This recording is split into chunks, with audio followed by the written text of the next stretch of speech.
Playoff seeding changes coming immediately for the CFP. Why this is great news for the SEC.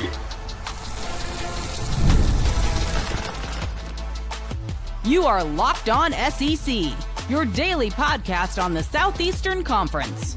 Part of the Locked On Podcast Network, your team every day. And what's up, everybody? Welcome into Locked On SEC. It's great to have you guys along. I'm Chris Gordy. Thanks for making Locked On SEC your first listen every day. Shout out to our everydayers. We're free and available wherever you get your podcasts and on YouTube, part of the Locked On Podcast Network, covering your team every day. And today's episode is brought to you by Monarch Money. Take control of your finances with Monarch Money. Use code LOCKEDONCollege at monarchmoney.com. Get 50% off your first year. All right. As we dive into it, the college football playoff has made some changes. They are adjusting their seeding rules for the 2025 season, and the playoff will now adapt a, quote, straight seeding structure, which has some big differences from what we saw year one of the first iteration of the 12-team playoff. Last year, the top four seeds who got first-round byes all had to be conference champions. Remember, we did this stupid thing where we're like, oh, if you won your conference, you moved to the front of the line. And I guys, I talked about this. For any of you who followed Locked On SEC the last couple of years, you know, this is what I asked for last year. I said, stop doing this, fair thing where everybody gets a trophy. Like, oh, I won my conference. Do I move to the front of the line? Yes. Even if it was a crappy conference, like, doesn't matter, move to the front of the line. And so I just thought it was so stupid. But under the new seeding model, the top four seeds, regardless of their conference title status, will receive first-round byes. Notre Dame will also reportedly be able to earn a first-round bye in the future, despite not even participating in a conference title game, something that would not have been possible under the old set of rules. Now, the best way to explain this, guys, because I've had a lot of people asking, this is a side-by-side chart for those of you watching on YouTube. If you're listening on the audio version of the podcast, I'll try the best to explain this. But this is a graphic of the on-3 graphic. They put out the playoff field from last year and how it looked. It was 8-seed Ohio State versus 9-seed Tennessee. Remember, Ohio State hosted Tennessee. You had 7-seed Notre Dame playing Indiana. You had Texas playing Clemson, and you had Penn State playing SMU. Those were all the first-round games. And then in the next round, you had Ohio State beat Tennessee. They matched up with Oregon. You had Texas they beat Clemson, and then they beat Arizona State. Penn State beat SMU. They then faced Boise, who was the 3 seed, and Notre Dame, they beat Indiana. They went on to beat Georgia, who was the 2 seed. Basically, with this new projection and how things would have changed, Boise and Arizona State would not have been in the top 4. Oregon still would have been the 1 seed. Georgia still would have been the 2 seed. So the Big Ten champ and the SEC champ both stayed 1 and 2. But the final rankings that the College Football Playoff Committee did on the last Sunday had Texas as the 3 seed and Penn State as the 4 seed. Those would, in this new model, they would stay there. Like, this is the biggest gripe I had with this whole thing, was like, the committee literally puts out rankings on the last day of the season. The College Football Playoff Committee puts out their top 25. You remember we do the big reveal show with all the guys milking it for as much as they can. We're like, at number 25, the 25 through whatever, 13 don't even matter, right? It's 1 through 12. But my whole argument was, whoever's ranked on the last day of the season, 1 through 12, 1, that should be your playoff field. But 2, that should be your seeding. Like, moving things around based on conference champions and all this, I thought was just stupid. And so in this scenario, how it would have been last year with this new model, again, it would have been 2 Big Ten teams and 2 SEC teams in the top 4. So be it. Like, if they're ranked in the top 4, they should be top 4 in the playoff. They should all get first-round byes. And so this is where I argue it's a good thing for the SEC, because more often than not, guys, the SEC champion is going to rank in the top 4, and the team that loses the SEC championship may still be ranked in the top 4. As in this scenario, Texas was number 3. Texas went to overtime with Georgia. They didn't get dinged very much for losing that game.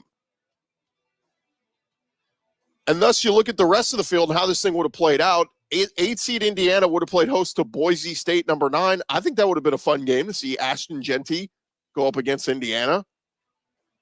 Certainly, if you're a Tennessee Vol fan, this is what you want. Like, you're looking at this going, now we do this? Whereas Tennessee had to go to the freaking horseshoe last year and play Ohio State, who went on to win it all. In this scenario, Tennessee would have hosted a first-round game at Neyland against SMU, who would have been the 10 seed. The other 2 games would have been 5 seed Notre Dame hosting number 12 Clemson. Probably would have been a good game. And then 6 seed Ohio State would have played Arizona State. Cam Scatabo and company would not, in the scenario, jump into the top 4 because they won a crappy Big 12. So this, to me, comes from the chapter of no duh of, like, changes in college football. Like, this change should have happened last year. Like, it should have been the first iteration of the college football playoff 12 team. I know it's a crazy thing to say, but the teams ranked 1 through 12 should be that in the field, 1 through 12. I get some people like, oh, it's not fair. It's not fair to the lesser conference. Tough. I don't care about the Big 12 champ. If you're an undefeated Big 12 champ, guess what? You're probably going to be in the top 4. But if you got 1 or 2 losses, sorry, you're not going to be in the top 4. So you don't get to move to the front of the line just because you're a conference champion. Not all conferences are created equal. Some are tougher than others. And yes, the SEC is usually tougher than others. So one more graphic here. This is kind of just spells it out. I saw Brett McMurphy from Action Network kind of spelled it out. But, you know, in the scenario of how this could have played out last year, Tennessee probably would have beaten SMU at home. Tennessee would have gotten Georgia in the second round. Now, I don't know, see how they would have done in that one. It would have been a neutral site game. We would have gotten, Texas would have had the bye. They would have played Ohio State in their first playoff game. We saw that one play out where Quinn Ewers and company came up, short right at the goal line with the pick 6. Notre Dame probably would have taken care of Clemson at home. Notre Dame would have played Penn State. And in this scenario, they have Indiana beating Boise in the first round, and Indiana would have played Oregon. You think Dan Lanning's looking at this going, yeah, we would have preferred this. Oregon probably would have played for a national championship last year because it would have been a first-round bye. They would have had to beat Indiana in a neutral site. Then they would have played the winner of Penn State, Notre Dame. They wouldn't have seen Ohio State until the championship, possibly, if Ohio State would have gotten past Texas. And the winner of Georgia, Tennessee would have played in the semifinals. So, again, it's just, this is something that I just applaud everyone involved. I applaud all the ADs, the conference commissioners. This is what needed to be done. This is absolutely what should have, again, what cheated us out of it last year. Poor Tennessee fans are still reeling. I know they traveled in droves out to Columbus, but they got their asses beat. And Nico Iamaleava is now the UCLA quarterback. But, again, would have probably been a different story if Tennessee's hosting a playoff game at home. Could have been a different story, too, if Texas gets that first round bye. Maybe they're a little bit more fresh-legged, whatever. They did take care of Clemson, and it was an exciting finish against Arizona State. But, again, this new model, it immediately replaces the existing one and ensures a top 4 seed and an automatic bye to the 4 highest-ranked teams, right? You don't have to be a conference champion to move to the front of the line. So Kirby Smart said recently, it makes no sense in terms of guaranteeing buys. If someone earns the right to be a seed, they should have an advantage of doing that. If I'm the 3 seed, but I don't get a first-round bye, something's wrong.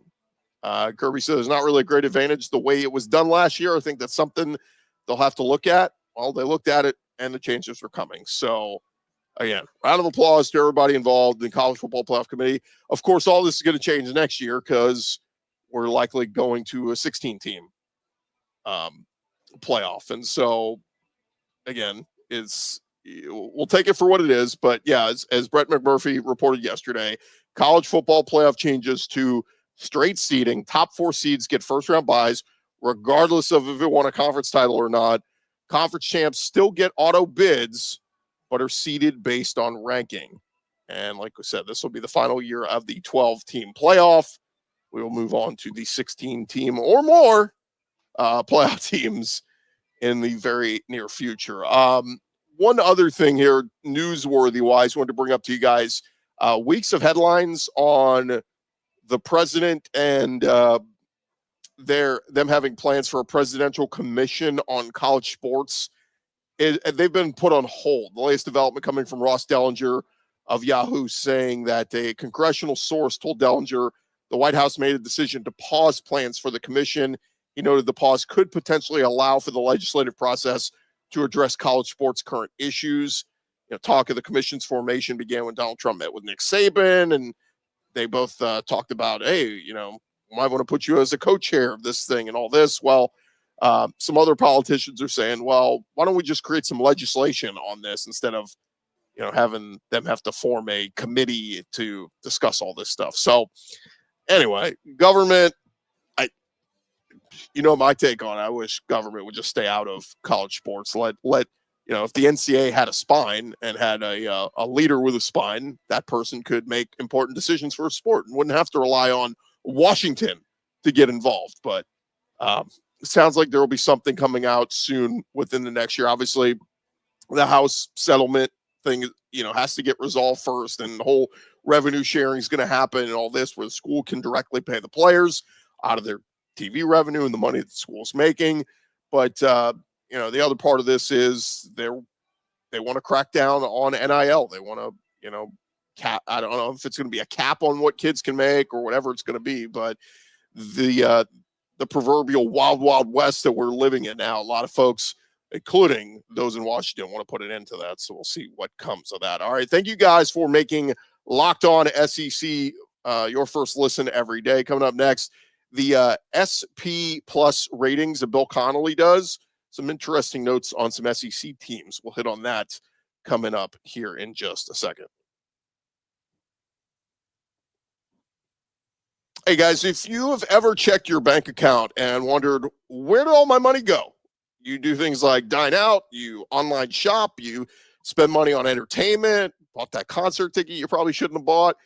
It's easy to lose track of your finances, and that is where our friends at Monarch Money come in. They are going to be your personal CFO to give you full visibility and control over your finances. And Monarch Money, it's not just a budgeting app. It's a complete financial command center. You can track all your accounts, all your investments, all your spending. You can see every dime you're spending every month all in one place. And so it becomes a thing where you're not just managing your money, but you're starting to build up your wealth. And when you start using Monarch, you're going to realize just how much you're spending every month on frivolous things like food delivery. Yeah, you did that, the staying home on Friday night and you had that food delivered to the house. All the delivery fees and charges they hit you with, man, it adds up. And you start looking at it and going, God, like, we're really being a little bit careless with our spending here. Monarch Money is going to track all that. They're going to make it smoother than ever to track all of your shared and personal accounts. They'll also help you set goals, and you can stay on the same page with your partner without all the stress. Go take control of your finances with Monarch Money and use our code LOCKEDONCollege at monarchmoney.com. You're going to get 50% off your first year. That's 50% off your first year. Monarch Money, code LOCKEDONCollege, half off your first year. Go check them out today.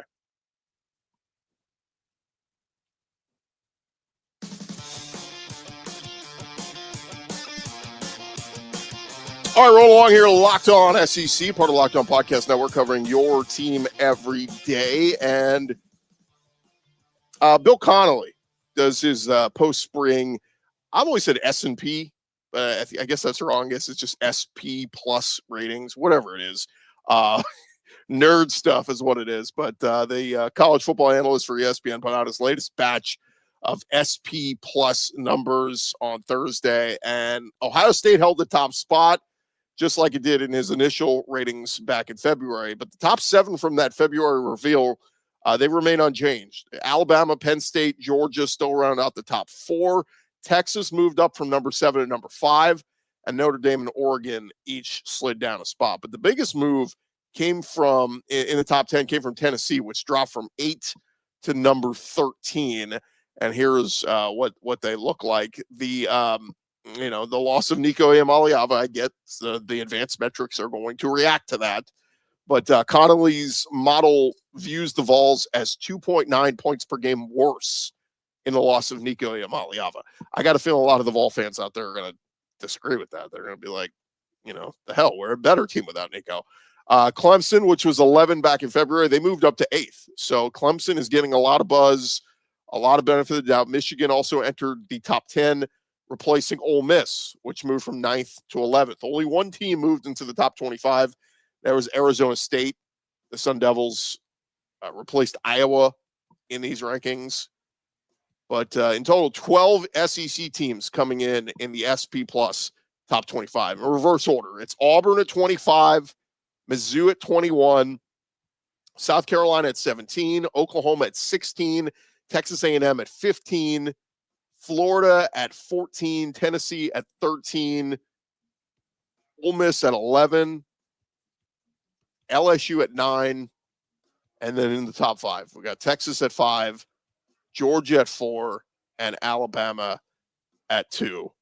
And basically, again, these are the advanced metrics from Bill Connolly for those who follow this thing and keep up to date with it. But basically, I'm trying to find the explanation for how he equates all this stuff, but it's like SP Plus is a tempo and opponent adjusted measure of college football efficiency. It's a predictive measure of the most sustainable and predictable aspects of football. It's not a resume ranking.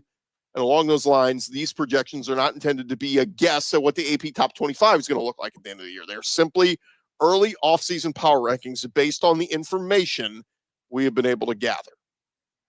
And so that's the Bill Connolly explanation of the SP Plus rankings. You've got offensive ratings, defensive ratings, special teams, average win projection, and strength of schedule rank. So all those things go into this, and that's where they get these projections from. Not a Bible, not something you have to say that's exactly how it's going to play out. But if it does, maybe we get an Ohio State, Alabama national championship game. And maybe we get Alabama, Georgia, Texas, LSU, and Ole Miss all as playoff teams. We'll see. But anyway, wanted to pass that along to you guys. How about Auburn in the top 25 of that ranking? Wanted to get to this. Sam Pittman at Arkansas addressing his future. Obviously, it's been some ups and some downs the last couple of years. Razorbacks won 9 games in Sam Pittman's second season in Fayetteville. The best season at the time since Bobby Petrino had left, but they went 3-5 in SEC play the following year and then fell apart in 2023 where they went 4-8. And Sam Pittman went into last season very much on the hot seat. He brought Bobby Petrino back to town to be the OC. They started the season 3-1, but were inconsistent throughout SEC play. They did go to a bowl game, but they lost it, or they ended up with a losing record. Third consecutive season. But a lot of talk on is, should Arkansas move on from Sam Pittman? Sam Pittman saying recently in an interview, everybody's got an opinion, and mine's the only one that really matters. But we talked, our buddy John Neighbors, who does Locked On Razorbacks. He was hearing throughout the season that maybe Sam Pittman with hip surgery he had, that maybe he would step aside. Quick correction: Arkansas did finish 7-6 with the bowl win over Texas Tech. So it was they 3 consecutive losing seasons. Last season was a winning season that negated that, and that's why some people think that he's sticking around. But Pittman had also said in that conversation, he said, whenever I signed that contract after the 2021 season, I signed for 5 more years, and then we won 7+ games, which was in my contract one time that I would get an extension. So I have 3 years left, and I always said I wanted to coach through that obligation. That's what I want to do. After that, I don't know. Part of that saying was the way I looked. I had a hip that was terrible. I probably looked older than I am. Been out walking 2 miles a day now, and I feel great. I love my job, love this team. Everybody in this business is going through the same thing with portal rosters. It just seems to get magnified at times in our state. My goal is to coach at least through what my contract is. So if you're keeping track, Sam Pittman signed a 5-year extension to June 2022. 7-win season the following fall triggered a clause that extended the life of that contract through December of 2027. So that would mean Sam Pittman has this season and 2 more seasons in Fayetteville. Unless he has another winning season and it triggers another clause of adding another year. But look, I know some Arkansas fans are frustrated and they want, they want to see a change this year. So it's that tough caveat of like, you want to change, then your team has to lose. So you have to have a bad season. If they win games and you're good and you improve, Sam Pittman's going to be around. He's not going anywhere. So one of those things, again, if you're a fan, it's tough to, there's some people say I never root against my team, but sometimes that's needed to force a change. If you think a change is needed, a change will only be made if dire consequences happen and you're losing. So one other note here, how about Marcel Reed over Texas A&M? Probably one of the underrated quarterbacks we're probably not talking enough about with all the weapons that they've added around him. Well, now he's the latest college athlete to agree to an NIL deal with a private jet company. Marcel Reed signing a deal with ENG Aviation Group, believed to be the 4th college athlete to have an endorsement deal with a private jet company, joining Carson Beck at Miami, former Ole Miss quarterback Jackson Dart, and former Texas quarterback Quinn Ewers. In addition to serving private clients, ENG Aviation uses its fleet of aircrafts to transport organs, according to a report. And Reed's deal also includes a stipulation he will use his platform to share stories, stats, and ways fans can register to become organ donors. So a good message there. But Marcel Reed, man, higher expectations in College Station after he took over last year for Connor Wegman as the starter. And A&M will open the season against UTSA coming up on August 30th. All right, still more to come here on Locked On SEC, part of the Locked On Podcast Network, covering your team every day. Quick SEC baseball nugget on the tournament when we return.